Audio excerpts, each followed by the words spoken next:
बहुत बहुत स्वागत है आप सभी का आपके अपने चैनल प्रिंस लर्निंग सेंटर में। और आज की इस वीडियो में हम बात करने वाले हैं BA first year first semester के सोशियोलॉजी पेपर के very important question and answer पर बात करने वाले हैं कि आपका समाजशास्त्र का जो पेपर होता है, ये समाजशास्त्र का पेपर, तो इसके लिए महत्वपूर्ण प्रश्न क्या हैं जो कि आपके पेपर में आने वाले प्रश्न हैं। तो उन्हीं प्रश्नों को मैं लेकर आया हूं। तो यह वीडियो बहुत ही महत्वपूर्ण होने वाली है, तो वीडियो को लास्ट तक जरूर वॉच कीजिएगा। चैनल पर पहली बार आए तो चैनल को सब्सक्राइब कर बेल आइकन को ऑन कर दीजिएगा ताकि आने वाली वीडियोज का नोटिफिकेशन आपको मिलता रहे। चलिए बिना देर के शुरुआत करते हैं आज की यह वीडियो। तो सबसे पहला और वेरी इंपॉर्टेंट प्रश्न कहें तो वो प्रश्न है, शिक्षा की सामाजिक भूमिका समझाइए। शिक्षा की सामाजिक भूमिका क्या है? देखिए, शिक्षा केवल ज्ञान का हस्तांतरण नहीं है, बल्कि यह एक सामाजिक प्रक्रिया है जिसके माध्यम से व्यक्ति समाज के मूल्यों, परंपराओं, आचार विचार और सामाजिक कौशलों को आत्मसात करता है। समाजशास्त्री मैकाइवर के अनुसार वे कहते हैं, शिक्षा वह प्रक्रिया है जिसके द्वारा समाज अपने सांस्कृतिक उत्तराधिकार को अगली पीढ़ी को सौंपता है।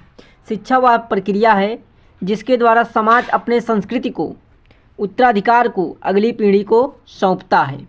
शिक्षा व्यक्ति को समाजीकरण की प्रक्रिया से जोड़ती है।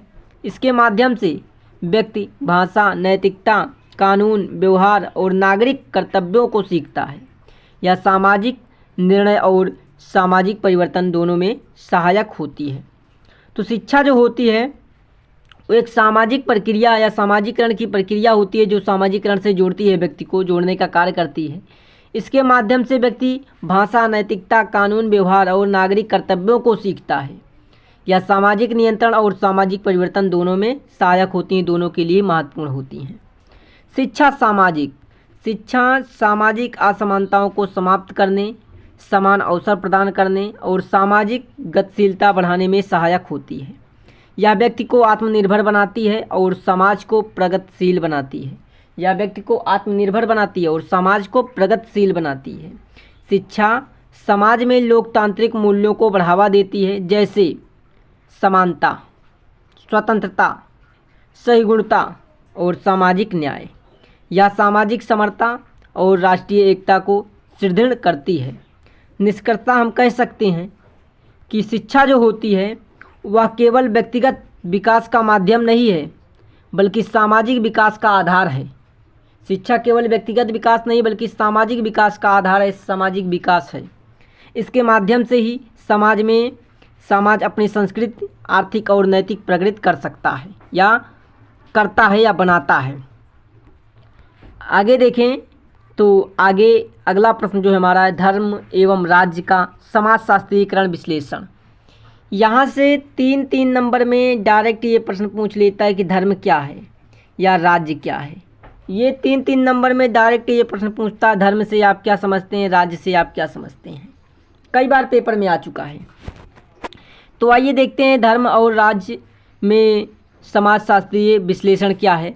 देखिए, धर्म और राज्य दोनों ही समाज की प्रमुख संस्थाएं हैं। चाहे आप धर्म की बात करें चाहे राज्य की बात करें, दोनों जो हैं ये समाज की प्रमुख संस्थाएं हैं जो मानव जीवन को दिशा, नियंत्रण और स्थायित्व प्रदान करती हैं। ये दोनों मानव जीवन को दिशा प्रदान करती हैं, एक स्थायित्व प्रदान करती हैं। इन दोनों का समाजशास्त्रीय अध्ययन समाज की संरचना और प्रक्रिया को समझने में सहायक होता है। चाहे वह धर्म हो चाहे वो राज्य हो, दोनों जो होती हैं, दोनों का समाजशास्त्रीय अध्ययन जो है उस समाज की संरचना और प्रक्रिया को समझने में सहायक प्रदान होता है या सहायता करता है। धर्म एक ऐसी संस्था है जो व्यक्ति को नैतिकता, विश्वास और आध्यात्मिक से जोड़ती है। धर्म क्या करता है? व्यक्ति को नैतिकता से जोड़ता है, विश्वास जोड़ता है, आध्यात्मिकता से जोड़ता है, आध्यात्मिकता उसमें आती है।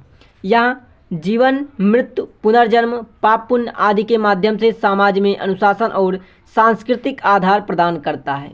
तो कैसे आधार प्रदान करता है? ये जीवन से, मृत्यु से, पुनर्जन्म, पाप पुण्य आदि के माध्यमों से समाज में अनुशासन और सांस्कृतिक आधार प्रदान करता है।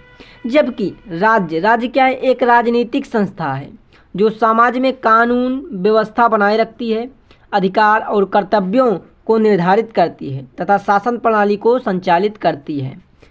तो ये राज्य होता है जो कि नियम कानून बनाती है और समाज में नियम लागू करती है और राज्य को संचालित करती है।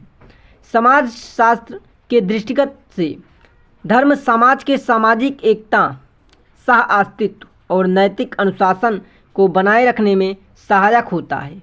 वहीं राज्य बाह्य नियंत्रण और दंड प्रणाली के माध्यम से समाज को व्यवस्थित रखता है। धर्म लोगों में आस्था और भावनात्मक जुड़ाव उत्पन्न करता है, जबकि राज्य अनुशासन और अधिकार के माध्यम से व्यवहार को नियंत्रित करता है। धर्म व्यक्ति की आंतरिक चेतना को प्रभावित करता है। धर्म जो होता है व्यक्ति की अंतरात्मा, आंतरिक चेतना जो होती है, आंतरिक चेतना को प्रभावित करने का कार्य करता है, जबकि राज्य बाह्य व्यवहार को। धर्म आंतरिक चेतना और राज्य बाहरी चेतना को प्रभावित करता है। धर्म और राज्य दोनों समाज में सामाजिक नियंत्रण के साधन हैं। धर्म भी और राज्य भी दोनों जो है सामाजिक नियंत्रण के कारण हैं, साधन हैं समाज के लिए। या जहाँ धर्म अंतर नियंत्रण, मतलब धर्म जो है आत्मनियंत्रण का माध्यम है, वहीं राज्य जो है बाह्य नियंत्रण का माध्यम है। दोनों का संतुलन समाज की स्थिरता के लिए आवश्यक होता है। ऐसा नहीं है कि आप केवल राज्य का संतुलन बनाए रखें, नियंत्रण उसके लिए आवश्यक है। धर्म का भी उतना ही महत्व है, जितना धर्म का महत्व उतना राज्य का महत्व है। तो दोनों का नियंत्रण, संतुलन इस समाज की स्थिरता को के लिए आवश्यक होता है, उसको बनाए रखने के लिए आवश्यक होता है। निष्कर्षता हम क्या कह सकते हैं? हम कह सकते हैं कि धर्म और राज्य समाजशास्त्रीय अध्ययन है, स्पष्ट करता है कि दोनों संस्थाएं समाज को शिक्षा दिशा देने और उसे संगठित रखने में अपनी अपनी भूमिका, अपनी आवश्यक भूमिका निभाती हैं।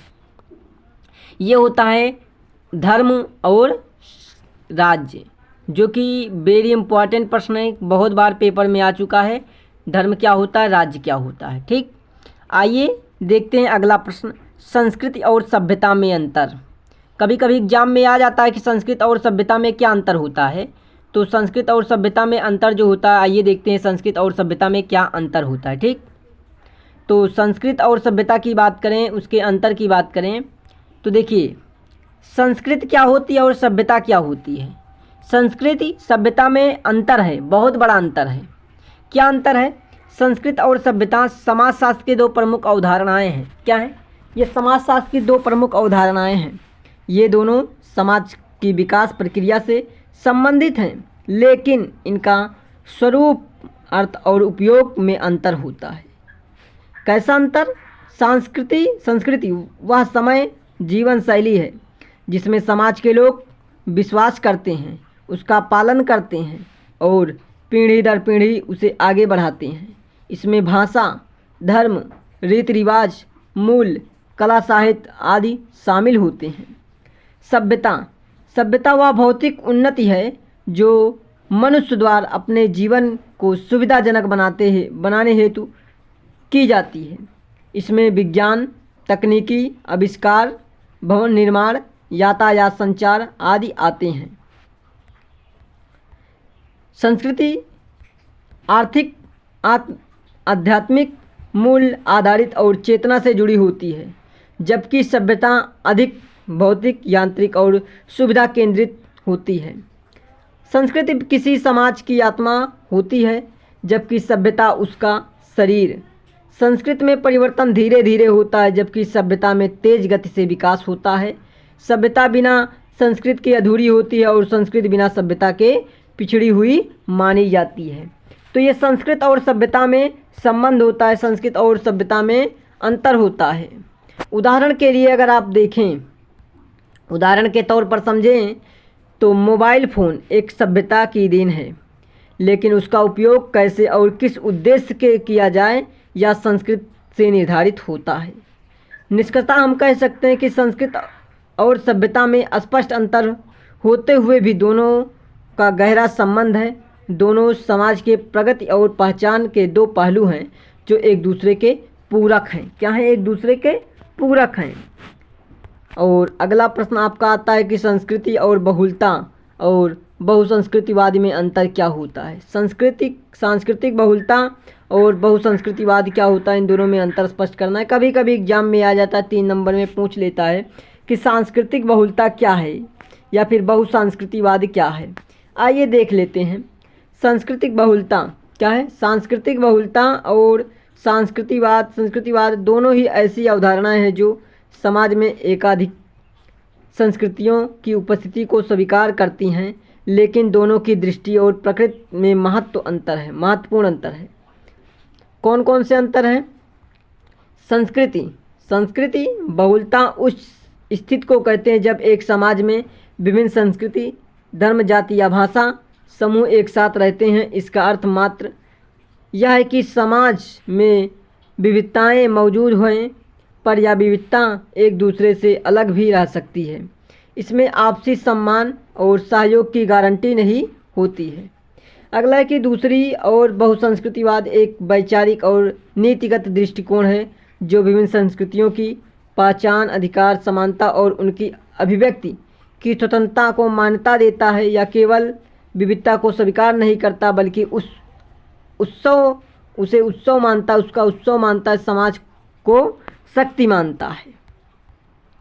उदाहरण के लिए देख सकते हैं आप, उदाहरण के लिए कह सकते हैं भारत सांस्कृतिक बहुलता वाला देश है जहां हिंदू, मुस्लिम, सिख, ईसाई, जैन, बौद्ध आदि रहते हैं। लेकिन जब राज्य इन सभी को समान अधिकार, पहचान और सम्मान देता है तो वह बहुसंख्यवादी दृष्टिकोण अपनाता है।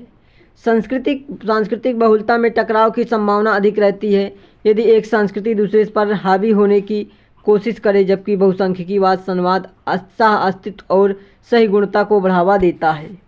ठीक, तो ये होता है आपका सांस्कृतिक बहुलता और बहुसंस्कृतिवाद। तो आज की इस वीडियो में हमने सोशियोलॉजी के काफ़ी सारे महत्वपूर्ण प्रश्नों को देखा और उसका आंसर किया। ये सारे प्रश्न आपके बहुत ही महत्वपूर्ण प्रश्न, इंपॉर्टेंट प्रश्न हैं। आप इन सभी प्रश्नों को आपको तैयार कर लेना एग्ज़ाम के लिए।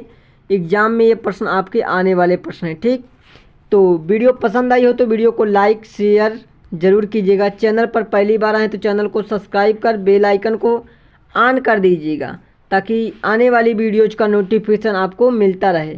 मिलते हैं नेक्स्ट वीडियो में, तब तक के लिए आप सभी को थैंक यू।